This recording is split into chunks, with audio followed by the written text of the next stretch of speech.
Bueno, muy buenos días, muy buenas tardes. Bienvenidos a esta nueva sesión de la asignatura Métodos Cuantitativos Avanzados. Hoy estamos con la sesión dedicada al último tema. No es la última sesión del cuatrimestre, ya que la semana que viene tendremos una última sesión dedicada al repaso y a la preparación del examen final. ¿De acuerdo? No sé si antes de comenzar hay algún tipo de duda respecto a algún aspecto del examen o similar, o también dudas sobre temas anteriores.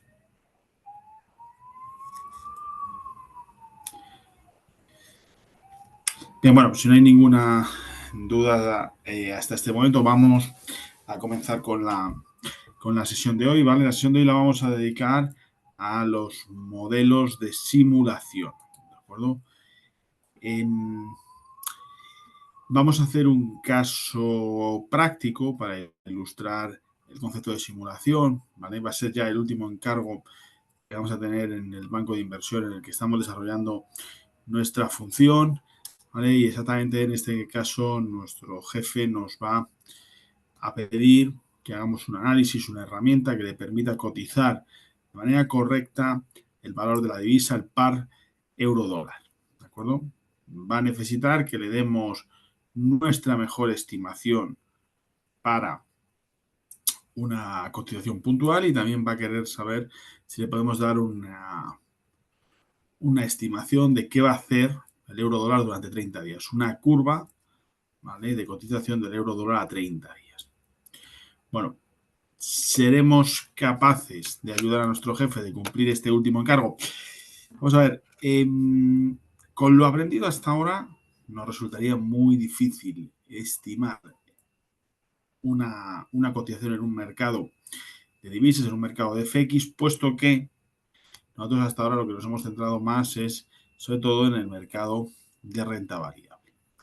Y también porque, recordar, un modelo es una simplificación de la realidad y nosotros no conocemos hasta ahora nada que nos permita hacer un modelo en base a números aleatorios, es decir, un modelo completamente aleatorio. Nosotros hemos modelado cierta aleatoriedad en las series temporales o a la hora de la regresión, pero siempre es una aleatoriedad implícita, es decir, viene de modelar el error que existe entre un modelo teórico, un modelo aproximado y la realidad, un backtesting. Pero nosotros lo que vamos a hacer ahora es algo contrario, vamos a proyectar esa aleatoriedad y para eso necesitamos crear un modelo de simulación. Un modelo de simulación es una herramienta cuantitativa que nos va a permitir predecir el comportamiento futuro de un fenómeno aleatorio.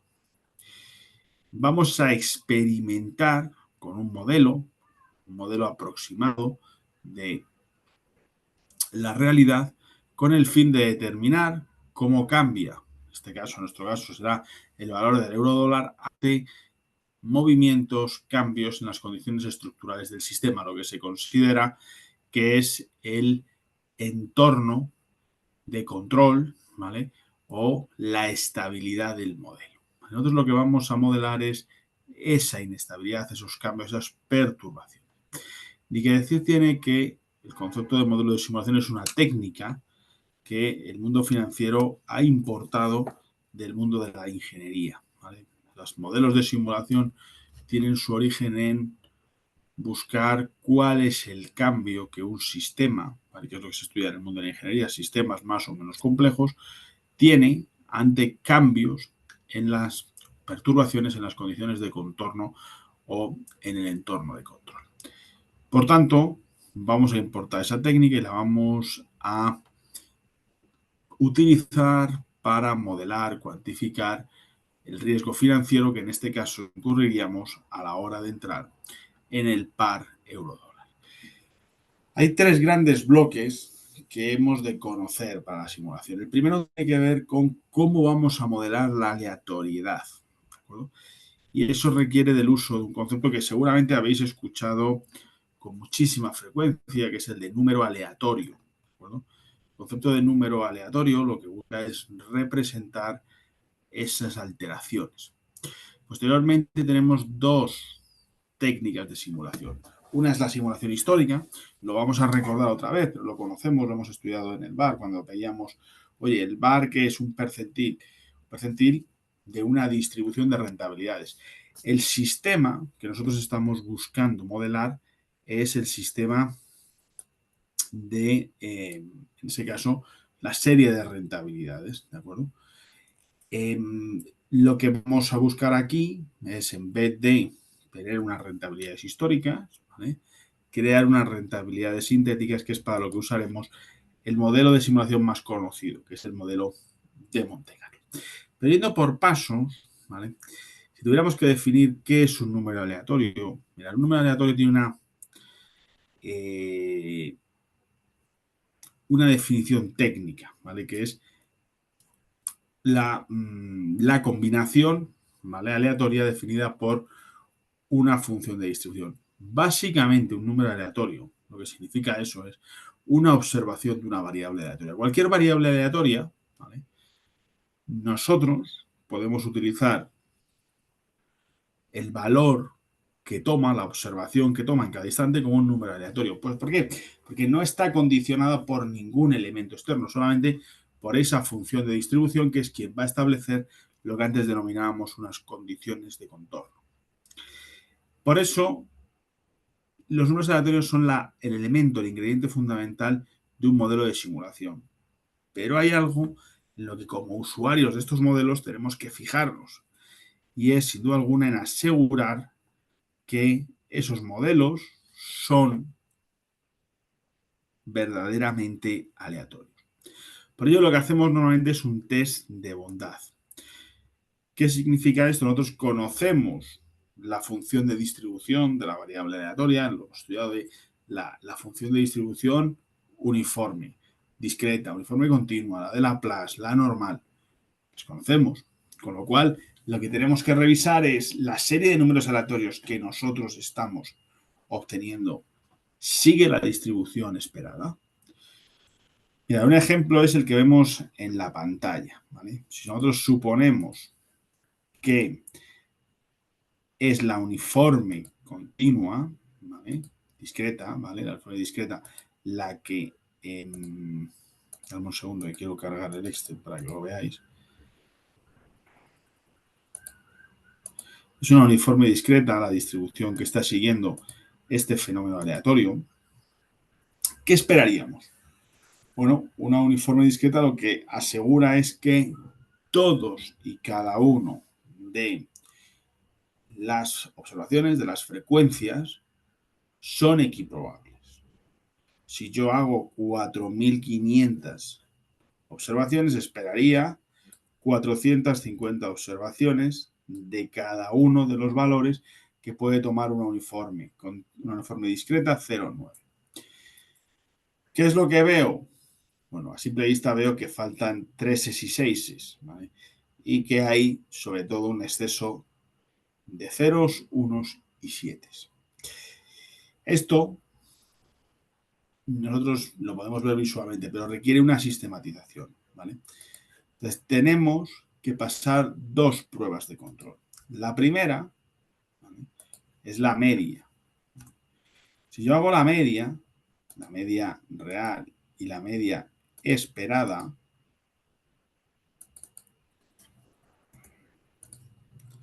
veo que en términos medios hay 450, es decir, eso está bien. Pero tengo que también asegurar que la desviación típica se muestra es 0. Como veis, la primera no va a ser 0, la segunda será 0 clarísima. Por tanto, nos encontramos ante uno de los errores habitualmente cometidos a la hora de implantar, utilizar modelos de simulación, que es encontrarnos con uniformes, con discretas. Normalmente, ¿vale?, siempre tendemos a discretizar. El Excel, por ejemplo, lo que nos da es uniformes continuos, pero lo habitual es discretizar, puesto que el número aleatorio normalmente es un 0 o un 1, o como mucho un decil, es lo que habitualmente usamos en finanzas. Entonces, esperamos esa equiprobabilidad, con lo cual nos encontramos ante lo que denominamos un número no aleatorio, sino pseudo aleatorio. ¿Entendido? Nosotros no podríamos asegurar que esta serie es puramente aleatoria. Tiene un sesgo hacia el 0, hacia el 1 y al 7 en detrimento del 3 y del 6. ¿Qué podríamos hacer ante esto? Pues solamente hay, en este caso, para solucionar el problema, solamente hay una posibilidad, que es ampliar la muestra. Ampliar la muestra hasta que esos errores se corrijan o se minimicen. ¿Vale? Si no lo consiguiéramos, deberíamos de desechar el sistema de generación de esos números aleatorios. ¿Por qué? Porque es un sistema sesgado. Y el mayor error que podemos cometer como usuarios en un modelo de simulación es introducir un ingrediente que tenga sesgo. Es decir, una serie de números aleatorios que no sea realmente aleatoria, porque entonces lo que va a hacer es realmente perjudicar el modelo de simulación y llevarnos a tomar decisiones aparentemente correctas, pero que en la realidad se transformarán en erróneas y por lo tanto nos harán incurrir en un elevado riesgo de modelo. Entendido este primer punto, la importancia de los números aleatorios y cómo podemos generarlos y la importancia de asegurar que son realmente aleatorios.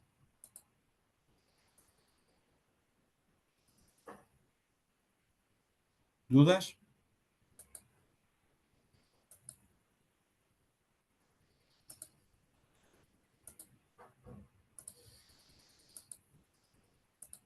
Bien, antes de ver, porque realmente los modelos que se usan actualmente para generar números aleatorios son los denominados modelos computacionales. Pero la teoría de simulación lleva existiendo pues desde mediados del siglo XX. ¿Vale? El gran estímulo que hubo para la teoría de los modelos de simulación fue la Segunda Guerra Mundial. ¿Vale?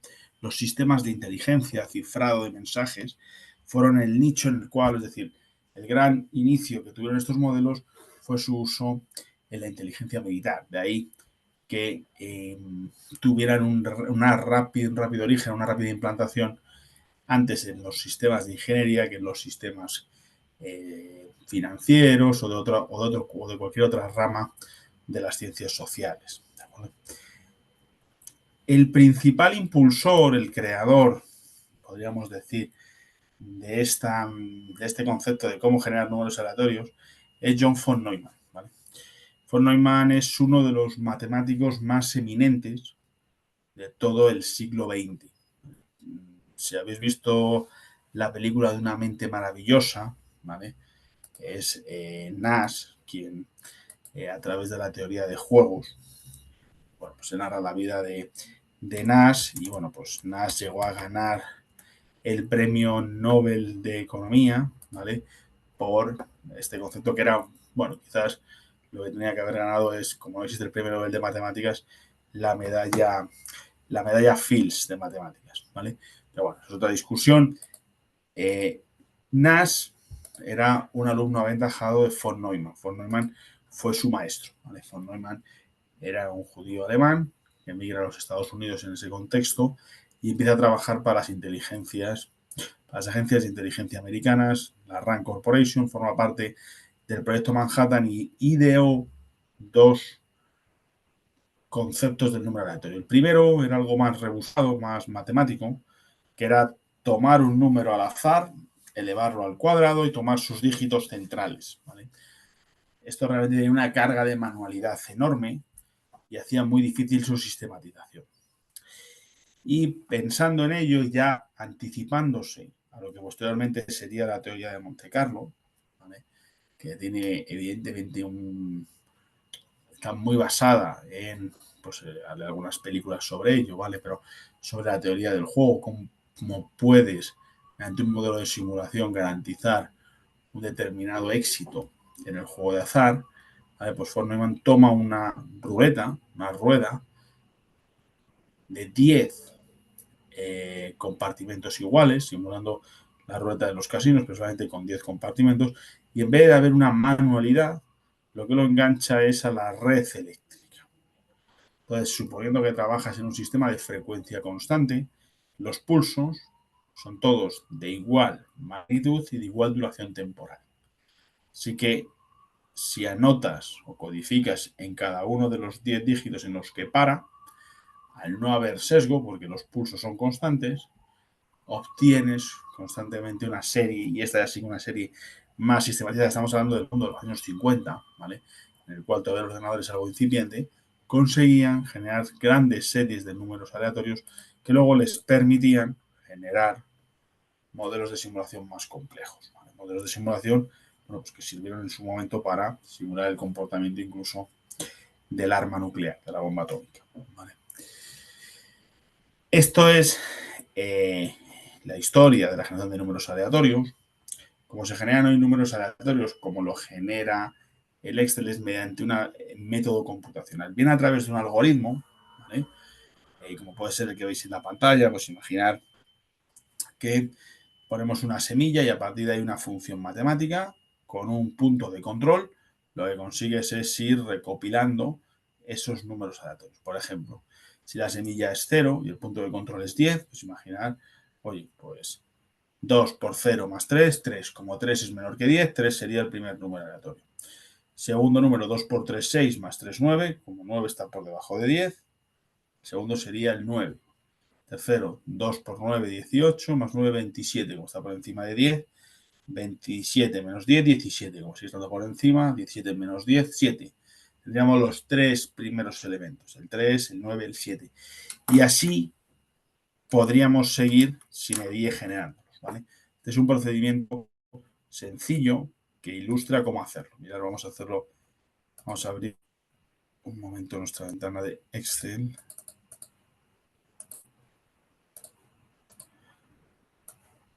Vamos a abrir una hojita nueva. Entonces vamos a poner, bueno, pues que la constante multiplicativa era un 2, la aditiva es un 3, ¿vale? Y la semilla hemos dicho que era el 0. Entonces, el primer número aleatorio sería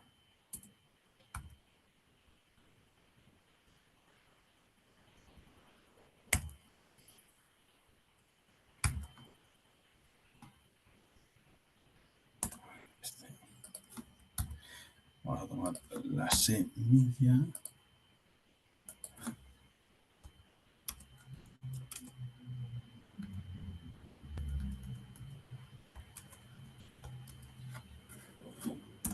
Y entonces, bueno, pues el segundo sería el 3. 8 excedente sería el 9. ¿Y qué ocurriría aquí? Bueno, pues que tendríamos que restar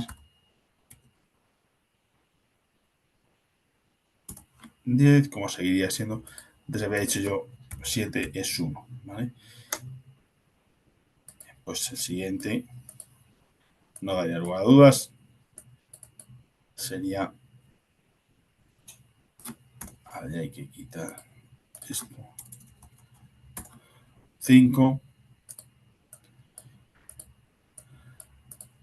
¿Veis? Le iríamos quitando siempre el dígito de control, el 10. ¿Vale? Y así sucesivamente. ¿Vale? ¿Qué ocurriría? ¿Vale? Esta es una manera incipiente. De hecho, en Excel, por ejemplo, tenéis posibilidades de hacer esto, ¿vale? Mediante una función lineal. Cuando os pide cuál es la función por la cual queréis generar la función run, pues podéis darle una función lineal. ¿Qué es lo habitual? Bueno, lo habitual siempre es trabajar con la distribución uniforme continua, ¿vale? Trabaja de la misma manera. En vez de tener esta función matemática, tiene la función de distribución de la uniforme continua, pero podríamos trabajar con cualquiera. ¿Qué es lo importante? Lo importante es que aseguremos que la probabilidad de cada una de las observaciones es la esperada. Y ahí es donde radica la potencia de hacerlo con una función de distribución conocida, pues lo que es mucho más fácil controlar las frecuencias esperadas versus las frecuencias reales. Pero lo importante es, hay un modelo prefijado que me permite trabajar con unos números aleatorios que espero, ¿de acuerdo? Y a partir de ahí, yo luego hago mi test de aleatoriedad, ¿de acuerdo? Cuando trabajo, en finanzas es lo habitual, trabajar con una uniforme continua y discretizarla si es necesaria, siempre paso el test de probabilidad, que conlleva que la media sea la esperada y la desviación típica respecto de la esperada sea cero. ¿Entendido hasta aquí el concepto de número aleatorio, cómo lo generamos y para qué nos sirve?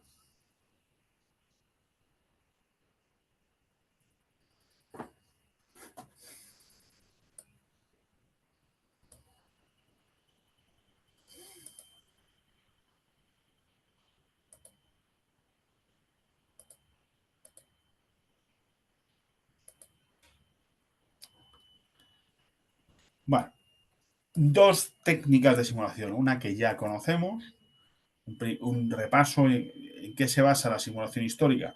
Se basa en predecir el comportamiento futuro del experimento aleatorio en base a la información histórica. En el caso financiero que hacemos, recopilamos precios históricos del instrumento, los tomamos como rentabilidades, ¿vale? Siempre en tasa logarítmica y a partir de ahí hacemos una simulación de escenarios. ¿De Entonces,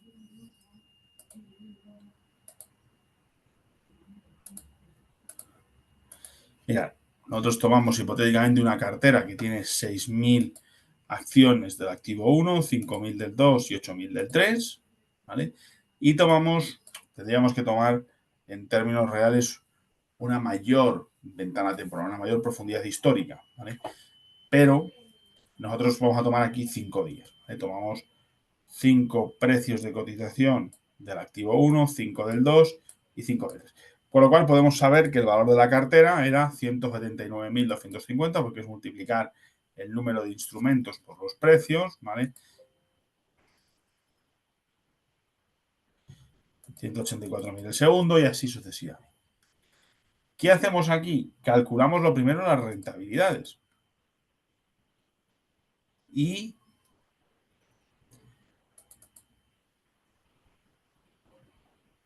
aplicamos sobre el precio, el último precio disponible, este set de rentabilidades históricas. Por tanto, yo ya aplico este 2,28 sobre 10,75, ¿vale? Tengo que el precio esperado sería 11. 10,64, 11,16. Es decir, genero 4 posibles caminos, 4 posibles precios de destino. Si yo hago una media, tengo el escenario medio. En eso se basa la simulación. Si yo esto en vez de con 5 precios lo hubiera hecho con 1.000.000 de precios, con 1.000 precios, tendría 999 posibles precios. Tomo la media, tengo un buen proxy de lo que puede ocurrir con el precio en un horizonte temporal. Esto es lo mismo que vamos a hacer con el Monte Carlo. Lo que pasa es que primero lo revisamos con el histórico porque parece mucho más fácil. En el fondo, visto esto, la simulación lo que hace es ser muy intensivo en datos, tomar cientos de referencias de precios. ¿Para qué?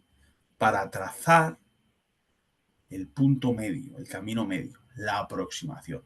El modelo de simulación es el culmen de los modelos, ¿de acuerdo? Decíamos, el modelo es una aproximación de la realidad.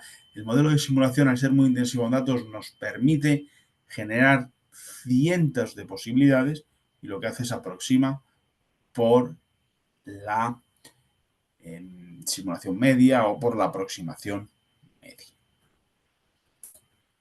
¿De acuerdo? ¿Entendido cómo funciona un modelo de simulación sin meterle la teoría de Monte Carlo? Es decir, sin meter un modelo matemático y un número aleatorio. Podemos hacer simulación histórica. ¿De acuerdo? De hecho, puede ser tan fiable o más que la de Monte Carlo. Porque lo que va a hacer Monte Carlo, lo vamos a ver ahora, es estos precios, en vez de aplicarles rentabilidades históricas, les va a aplicar rentabilidades creadas por un modelo matemático. Pero que las cree un modelo matemático no significa que vayan a ser un mejor predictor que lo que ha ocurrido en el pasado. ¿Claro todo el mundo hasta aquí? ¿Entendido? Hemos visto los números aleatorios y ya vemos cuál es la génesis, el concepto inicial de un modelo de simulación.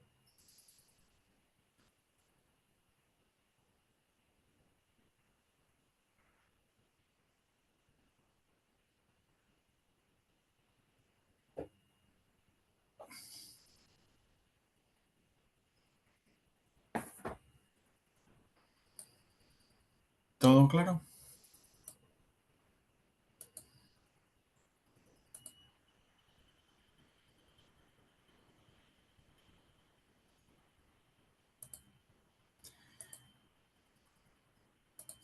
Bueno, pues para adentrarnos en qué es el modelo de Monte Carlo, lo primero que tenemos que entender es que hablamos de Monte Carlo en general, ¿vale? Y eso es porque hay una de las dos metodologías que es la preferida. Bueno, en términos financieros, digamos que la única que se usa. Aunque matemáticamente hay dos maneras de generar ese set de rentabilidades históricas, ¿vale?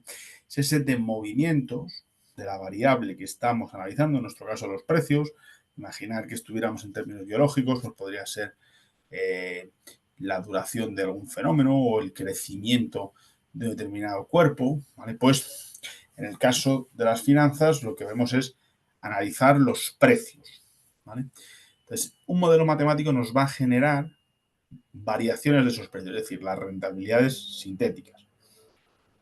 Se llaman sintéticas por diferenciarles de las históricas, porque no son rentabilidades reales que se hayan registrado en ningún momento en el mercado. ¿De acuerdo? Entonces, ¿qué ocurre? De esas dos maneras que hay son el Monte Carlo dirigido y el Monte Carlo camino. Ambos tienen una peculiaridad, que es que como hay números aleatorios dentro de él, cada simulación que hagamos tiene un número aleatorio distinto y por tanto,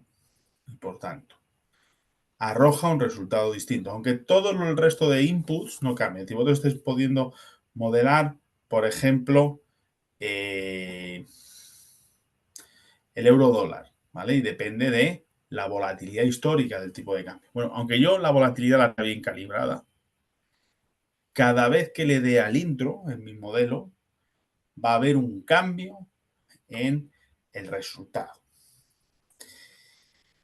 El Monte Carlo dirigido lo que va es a combinar la función de distribución con la variación de la variable. Es decir, las tasas de cambio van a ser un input del modelo. Mientras que el Monte Carlo camino, que es el que nosotros normalmente consideramos en finanzas como Monte Carlo, lo que hace es que son los propios números aleatorios sin ninguna distribución de ningún tipo los que van a inducir la variable. El concepto diferencial está en cómo se usa y cuándo entra a jugar el número aleatorio. ¿Vale? En el Monte Carlo dirigido nosotros tenemos la variable, eso es común. ¿Vale? Tomamos la distribución de probabilidad y generamos probabilidades. A partir de esas probabilidades tenemos números aleatorios que se vinculan con la variable y nos arrojan los resultados. Aquí, si os dais cuenta, los números aleatorios entran al final, no forman parte del modelo.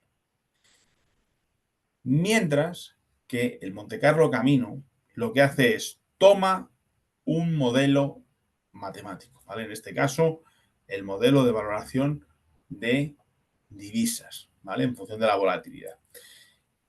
Y introducimos dentro, es decir, en el factor diferencial, en la variable que nos va a dar las variaciones, que es la volatilidad, introducimos el aleatorio. Por tanto, ¿qué es lo que decimos? En un periodo de tiempo, el tipo de cambio del euro dólar será el del proceso anterior más la volatilidad modelada por un aleatorio, en este caso va a ser un aleatorio a través de una uniforme continua, menos la volatilidad medios y por 2.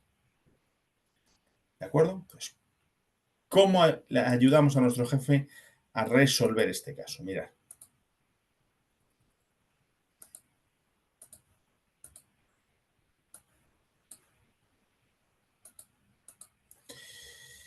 Vamos a ir ahora mismo a internet. Bueno, vosotros no vais a ir, pero voy a ir yo. Vamos a coger el euro dólar y ahora mismo está cotizando a 1,16. ¿De acuerdo? ¿Y qué volatilidad tiene? Ahora mismo, la volatilidad implícita anual. Ahora mismo está subiendo la volatilidad después de los últimos días, está en un 0,84. ¿Vale? En anual. Entonces, ¿qué hacemos? Nosotros tenemos el primer punto. Vamos a hacer una estimación puntual basada, ¿de en 30 simulaciones. Podríamos hacer 1000, 10.000, todas las que quisiéramos. ¿Vale? Cuantas más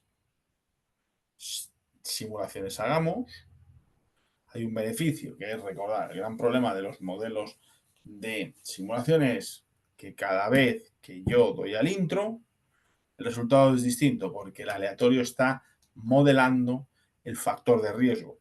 ¿De acuerdo? En este caso es la volatilidad. Yo tomo el 1,16, que es el valor actual, le pongo una volatilidad, un número aleatorio. La función run en Excel os permite generar aleatorios con la uniforme continua, ¿vale? Y entonces tenemos el tipo de cambio actual más la volatilidad por el aleatorio menos la volatilidad entre 2 y por 2. Si veis, estos son estimaciones a un año vista, ¿vale? A nosotros el caso nos hablaba de generar estimaciones a 30 días, ¿vale? Con lo cual, ¿qué tendríamos que hacer aquí? Bueno, pues como esto es una volatilidad, deberíamos de dividir entre la raíz de 252, tendríamos la diaria, y multiplicar por la de 30 días. En ese caso tendríamos este 0,28 y aquí vamos generando en función del aleatorio diferentes. Estos resultados de la columna G nos dan igual, porque ¿qué hacemos en el modelo de simulación? Tomamos el punto medio. Entonces, en función del intro, veis cómo de 1,16 pasa a 1,1793, a 1,14. ¿Qué podemos hacer para mejorar esto? Bueno, vamos a robustecer el modelo. Vamos a hacer del tirón 1000 simulaciones.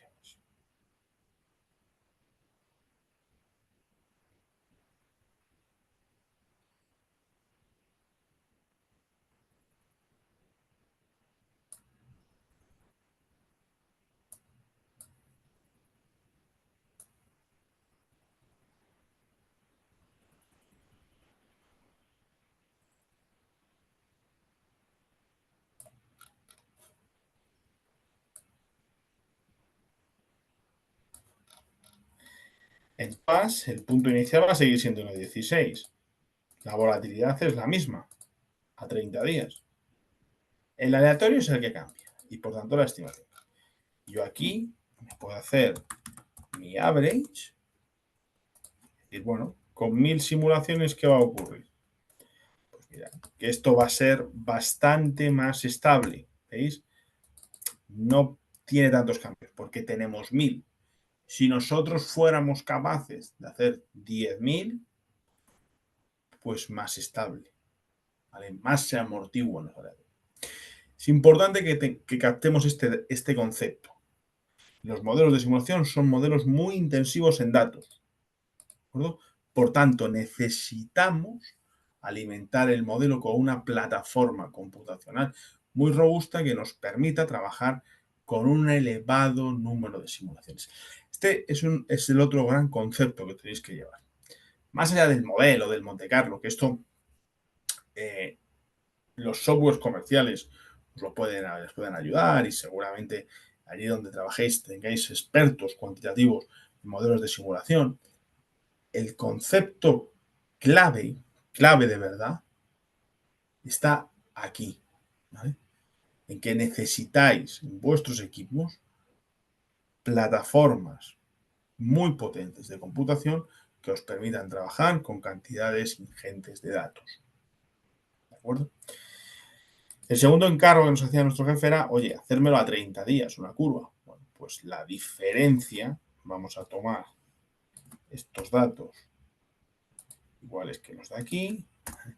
¿Y cuál es la diferencia? Pues que aquí hay que hacer un fenómeno recursivo, ¿vale? Es decir, ahora ya no siempre empiezas en el día 16. Lo que pasa es que aquí esto no nos vale.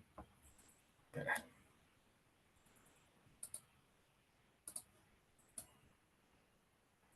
Porque ahora los saltos son diarios. Entonces nosotros ahora le tenemos que quitar este. A ver, un segundo. Copio bien la fórmula.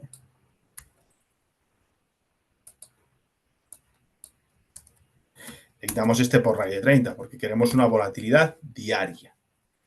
¿De acuerdo?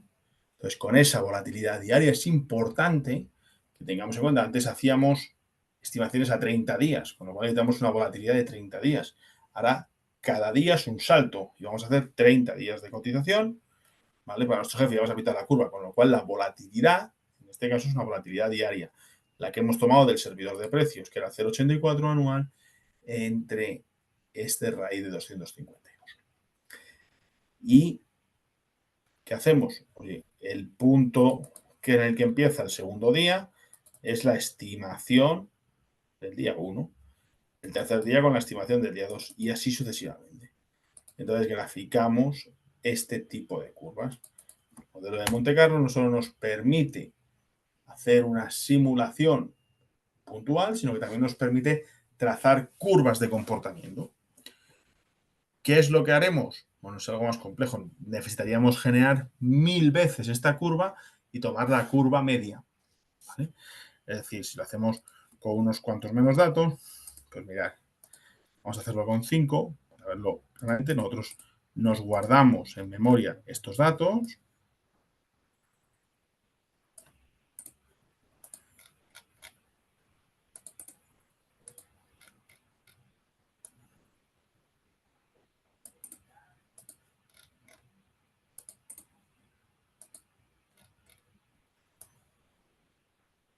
Hemos dicho 5.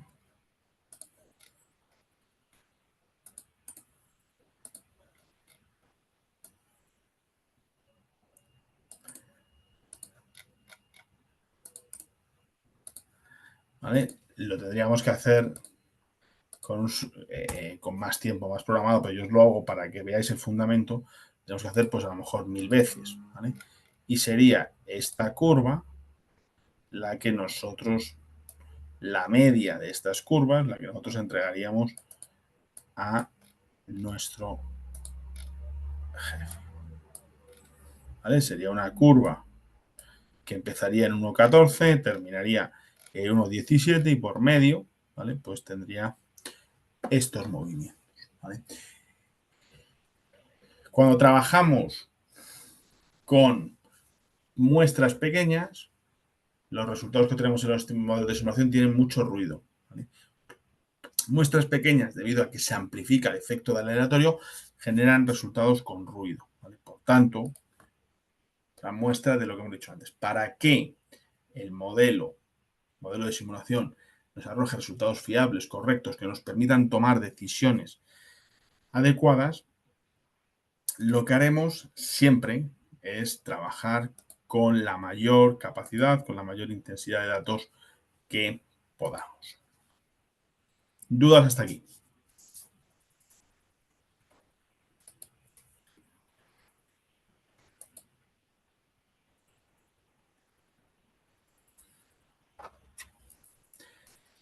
Bueno, os he dejado este ejercicio en la carpeta de archivos como lo hago habitualmente, ¿de acuerdo?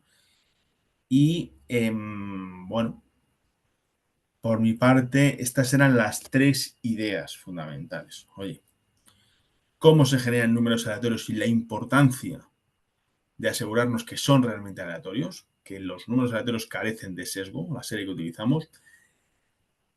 El modelo de simulación es un modelo dependiente de un modelo estadístico y que lo que busca es una aproximación media. Por tanto, derivado de esa aproximación media, necesitamos generar un elevado número de simulaciones, de repeticiones, de iteraciones del modelo. Por eso, la tercera conclusión, es una técnica muy dependiente de la cantidad de datos. No podemos plantearnos trabajar con modelos de simulación si no tenemos muchísimos registros. Es por eso por lo que en el mercado de tipos de interés y en el mercado de divisas, es este el ejemplo que os he traído, como son modelos de cotización continua, que no cierran, ¿vale? Y de cotización instantánea se generan millones de registros de cotización de cada uno de los pares, ¿no? Y es por eso por lo que es en esos dos ámbitos, los tipos de interés y las divisas, donde más se utiliza en la industria financiera el concepto de modelo de simulación. Último turno de dudas, algún aspecto a comentar.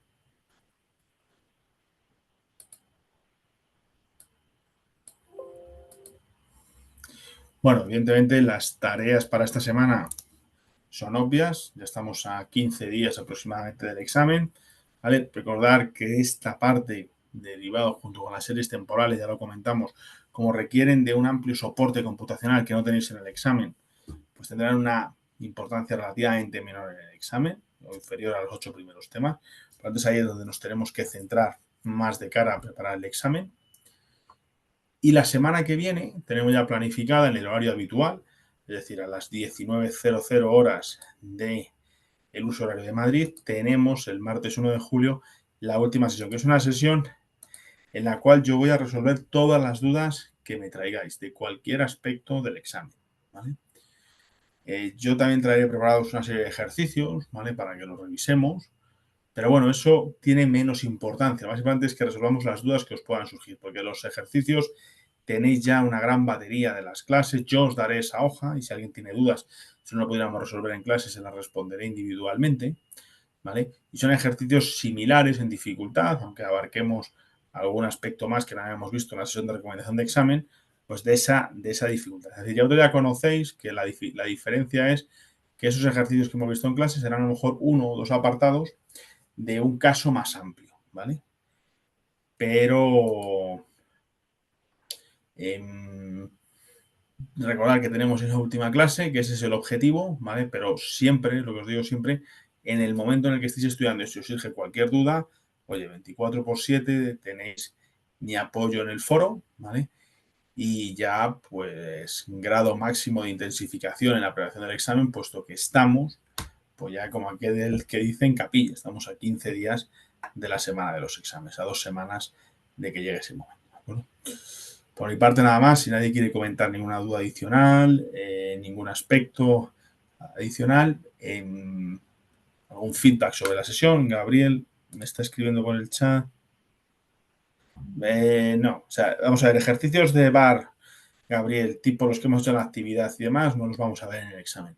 Le puede preguntar, pues a lo mejor, sabiendo la desviación típica, es que veas cuál es el bar por paramétrico, o que si tienes el VAR o un horizonte temporal, seas capaz de calcular el VAR a 10 días, a un año, es decir, cosas que puedas resolver sin elemento computacional, ¿vale? No vas a tener que multiplicar matrices en el examen, ni crear, ni calcular desviaciones típicas para todos los activos. No, para eso no. Puedes tener que calcular una desviación típica de 4 observaciones, por ejemplo, a lo mejor para calcular un coeficiente de correlación, como ya vimos en clase, para eso sí. Pero algo tipo, si lo que tienes en mente, Gabriel, mismamente me cuenta también Jorge, algo similar a lo del examen, eso ya os adelanté que no. De hecho, el caso 3 tendrá mucho más peso el modelo CAPM que el modelo VAR. Por eso la actividad, como hay la ponderación continua, ya se ha hecho sobre el modelo VAR y es el modelo CAPM o un concepto de regresión los que vais a tener más peso en el tercer caso, ¿vale? Del examen. O sea que cero preocupación por eso. A favor que no os preocupe el tema computacional, el tema de los cálculos, ¿vale? Los cálculos del examen son muy sencillos, ¿vale? Con una calculadora Casio de toda la vida se pueden resolver. Con algo que haga raíces y creo que no es necesario ni el logaritmo, alguna exponencial a lo mejor es suficiente. ¿Vale? Venga, más dudas, más preguntas. Sí que os pido que intentéis traeros una batería de dudas de conceptuales o de ejercicios para la sesión de la semana que viene, ¿vale? Sobre todo para que os sea más provechosa para vosotros. No veo ninguna duda más en el foro. ¿Alguien quiere comentar algo de viva voz? ¿No? Bueno, pues nada más, nos vemos el martes que viene de manera presencial, pero recordar, siempre estoy ahí para acompañaros, para resolver las dudas que tengáis a través del foro, que es un servicio de tutoría 24/7, como os digo siempre. Un abrazo muy fuerte y hasta la semana que viene. ¡Feliz semana!